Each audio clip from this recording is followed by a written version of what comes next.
Hello, my name is Dan Tinianow, and I am the Program Chair of Communication Studies and Oral and Interpersonal Communication at the University of Arizona Global Campus. I've been in this or a similar role for about 13 years now, and one of the consistent challenges I've faced is creating a sense of connection and community among the instructors I work with. I think the combination of tools I've been using for the past year or so has finally created the right balance. If you know me, you know that I am a tech enthusiast, and maybe you've even joined my monthly Teachnology 101 tech trainings before. I recognize that technology has great potential both to bring people together and to isolate us from others. In a world where many of us work remotely, usually across time zones and life schedules that don't always line up neatly, building real community doesn't just happen on its own. In fact, it probably can't. It has to be designed. It has to be supported. And honestly, it has to be nurtured over time. In the associate faculty pool I work with, I think a lot about how people experience belonging in a professional space where they will probably never physically meet most or even all of their colleagues. My goal has never been just to push information out. I'm trying to create an environment where people feel supported, where they can find answers quickly, where they can share ideas, and where they know someone is paying attention to the work they do every day. Technology for me is not the goal, it's the channel. The goal is connection. The goal is clarity. The goal is making it easier for really good educators to focus on teaching instead of hunting for resources or wondering if they're on an island by themselves. So today I want to walk you through 3 of the core ways I use technology to support and build community in our associate faculty group. None of these are flashy or experimental. They're practical, repeatable, and built around how real people actually work. First, a weekly Zoom office hour that creates predictable, low-pressure live connection time. Second, frequent, intentional updates in our private Viva Engage space to keep communication visible and ongoing. And third, course-based, one-note teaching resource packets that reduce friction, save time, and create a shared foundation for instructional quality. Together, these 3 pieces form a simple ecosystem. Each one solves a different problem, and when they work together, they help create something that is honestly pretty hard to build in remote education, the sense that you're part of a real, functioning, supportive professional community. Let me start with why the live piece still matters, even in an asynchronous world.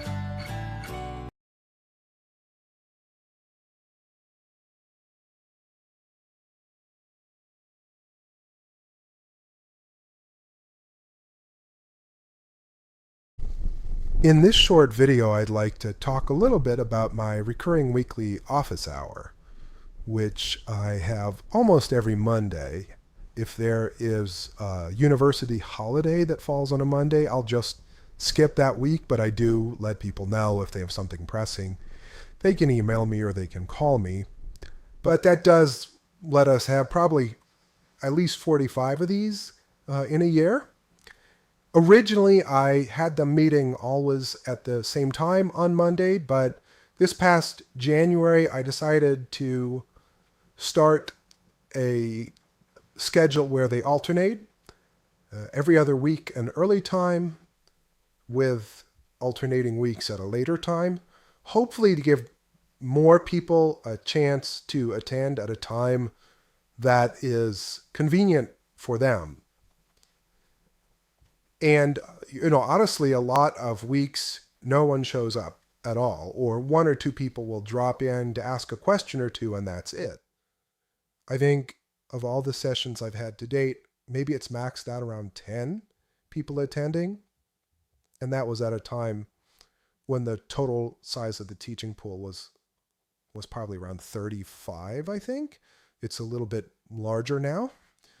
But I think it is important to have these every week, even if it's just so that people can come and ask a really quick question and drop off the call, or even just pop in and visit, which happens sometimes.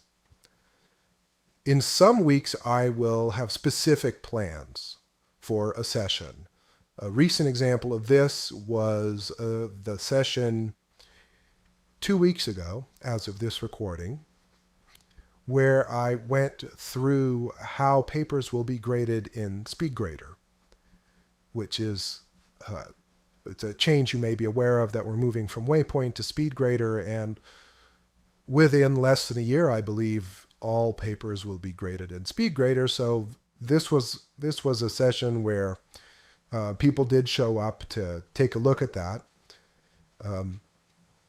If I have a new class, if I have a class that is in development, I might have a preview of that and get feedback. Or if we've just completed development, I might have more of a post game analysis of what the class is going to involve.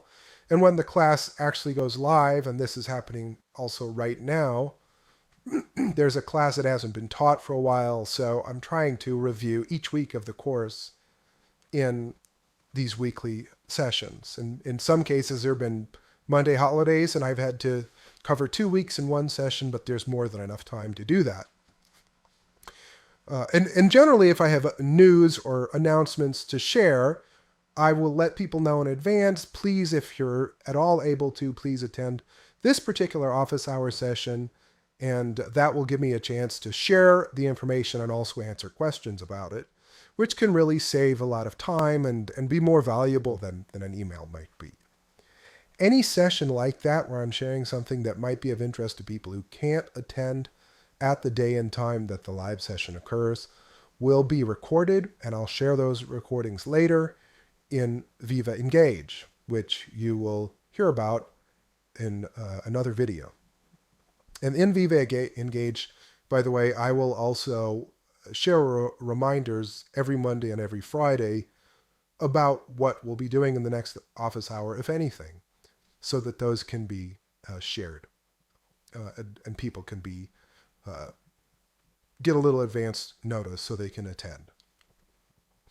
So the weekly office hours, it's the live synchronous piece in this program to connect with the teaching pool that I oversee. And I would estimate at this point that about half of our active comm and speech instructors have made it to at least one office hour.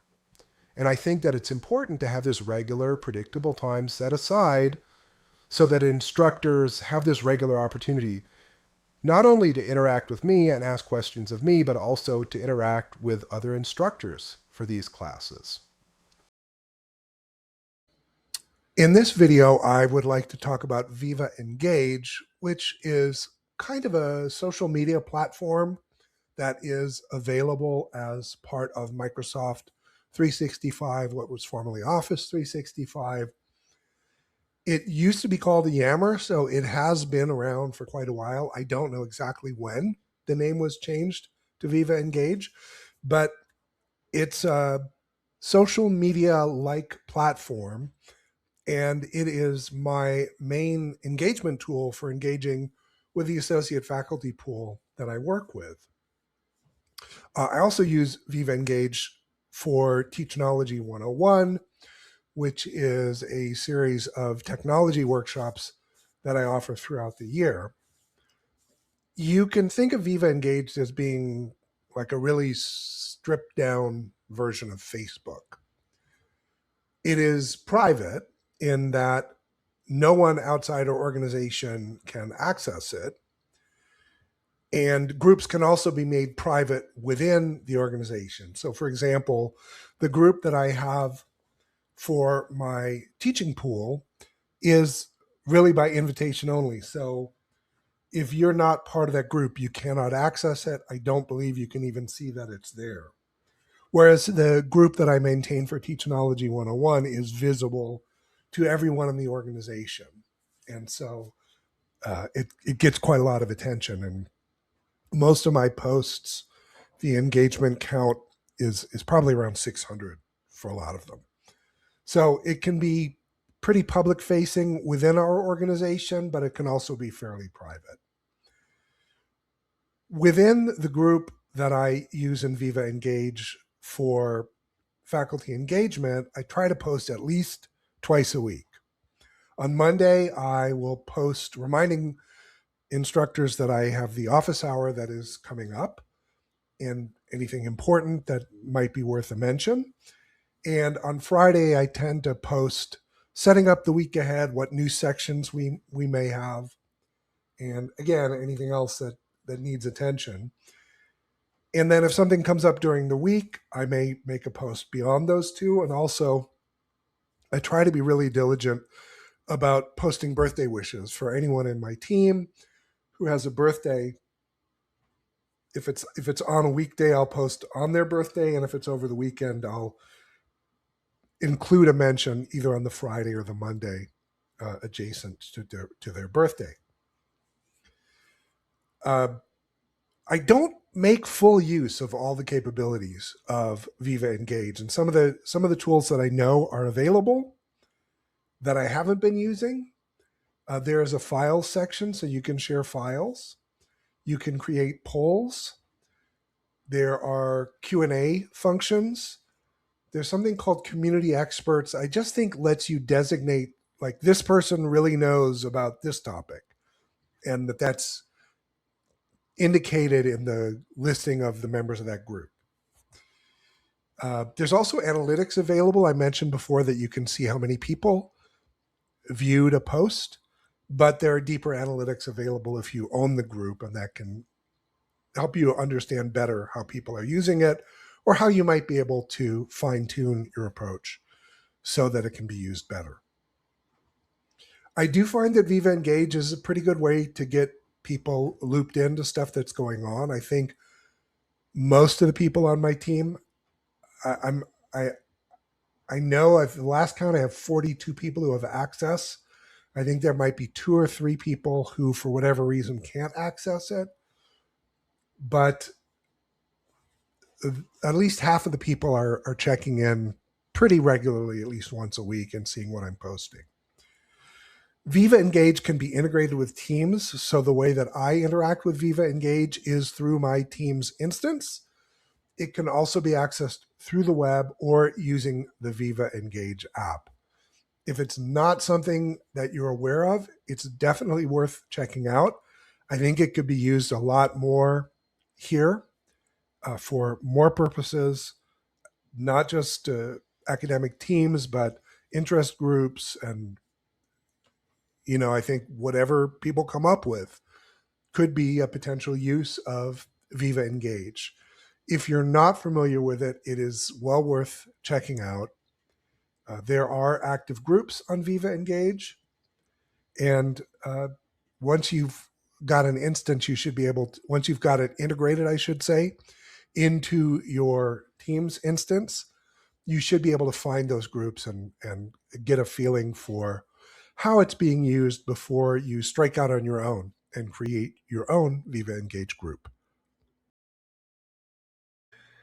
And last in my list, there's certainly no intent to indicate an order of importance here, but last in the list of the 3 elements I want to cover in this presentation is the OneNote resource that I create for instructors in the courses I oversee. Now, if you're not familiar with OneNote, it is a resource that is included with Microsoft 365. I believe it's available for free to everyone now. And it is a kind of a database that's built around a tab notebook metaphor. And you can have tabs within tabs, and each tab can contain multiple pages. And so it's really very good for putting together an organized resource for teaching a class. And although I really never put that much thought into organizing them when I started the whole process of using OneNote, which means that there's some variation from the way they're organized from one to the next. In general, what you would find in one of these resources is a section for announcement content, a section for signals messages. I personally like to send out a weekly signals message to everyone in the class. A section for emails, for content for emails that comes up repeatedly. So rather than rewrite the same basic message each time, I can go to the OneNote and pull the resource about using video in the classroom, email, or whatever a student asks about. There'll be a section for discussion content, both icebreakers and response starters, and that'll typically be organized by week and by discussion. And then there'll be a section for feedback. Now, it's important for me to let instructors know and to let you know that the idea is not that the content in these OneNote resources is ready to be used as is. There is always going to be an intent of customizing everything, so that I would hope that the instructor will take that content and really impose their voice, their perspective, and their style into it, so that if I looked at that same source material in two different sections being taught by two different instructors, it would read fairly differently. So, as an example for a discussion response, I view the discussion responses I view as being kind of the heart of a response, but not a response in and of itself.